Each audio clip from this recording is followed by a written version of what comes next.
Hey guys, this is Jesse with Central Athlete. We're a remote coaching platform based in Austin, Texas, and I want to talk to you guys about the 3 Keystone habits for working professionals.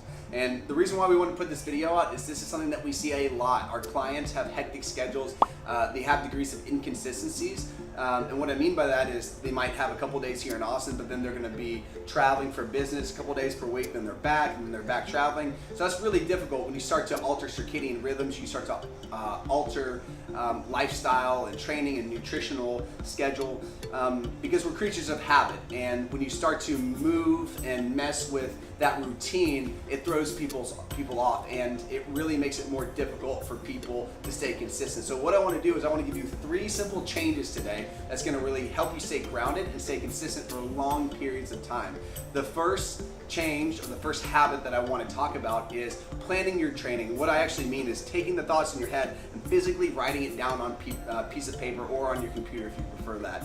And I want you to write out when you plan on training, what days per week, what equipment will be available, and the time commitment associated with that. And this isn't necessarily something that's important to actually do. Now, it's important to have the intention of doing it and physically writing it down, because when we transfer things from our head onto paper, it's going to make it more likely that we're actually going to follow through and comply with what we said we're going to do.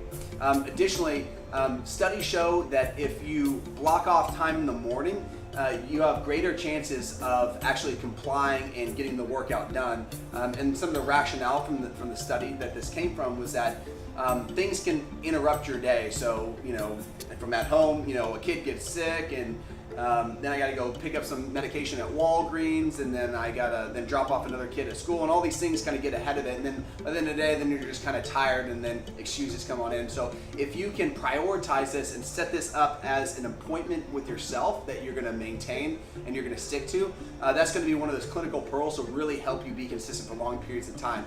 And the second point with that is it's kind of the power of habit. It creates a snowball effect. So this is going to create that initial shift that's going to encourage and create other habits. So it's like making your bed in the morning. When you make your bed, it's also going to encourage you to brush your teeth and put on some great clothes and possibly work out and eat a really good healthy dinner. So it's kind of starting off the day in that positive, progressive manner.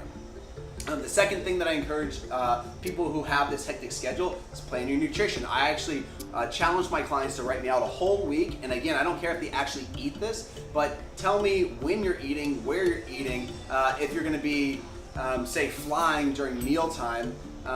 Tell me, the insurance policy that you're going to have that's going to support you. So are you going to have some protein, some carbs, some fat on hand, because you need time to prepare that and buy that ahead of time.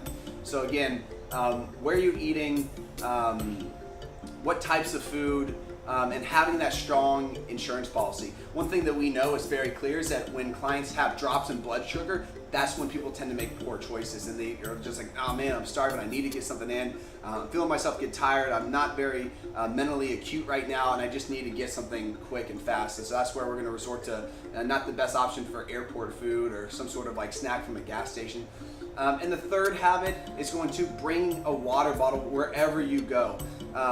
We see the first signs of cognitive decline happen at about 1 to 2% dehydration, and we see physical decline happen about 3% when you actually have measurable, noticeable physical decline with clients. So staying really grounded with how much water you should be drinking, and drinking roughly about half your body weight in ounces is a great starting point for most clients. But also having a water bottle prepared, because you don't always want to be constantly buying water bottles and hassling with that. If you just have your water bottle, it's really easy to refill and set yourself up for success. So again, the 3 habits are plan your training, plan your nutrition, and bring a water bottle. I know it seems simple, but it's actually applying these habits. It's not the theoretical knowledge. So I challenge you to start writing these things out next time you go on travel or vacation.